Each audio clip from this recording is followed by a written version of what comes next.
ଗୁଲଜାର ପାକିସ୍ତାନ ଅନ୍ତର୍ଗତ ଝେଲମ ଜିଲ୍ଲାରେ ଜନ୍ମିଥିଲେ ଗୁଲଜାର କବି, ନିର୍ଦ୍ଦେଶକ, ଗୀତିକାର, ସଂଳାପ ଲେଖକ। ନାମ ଥିଲା ସମ୍ପୁରନ ସିଂ କଲରା।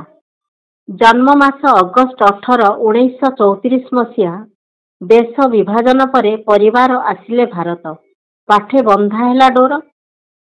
ପାକିସ୍ତାନ ଅନ୍ତର୍ଗତ ଝେଲମ ଜିଲ୍ଲାରେ ଜନ୍ମିଥିଲେ ଗୁଲଜାର। ଦେଶ ବିଭାଜନ ପରେ ପରିବାର ଆସିଲେ ଭାରତ। ପାଠେ ବନ୍ଧା ହେଲା ଡୋର।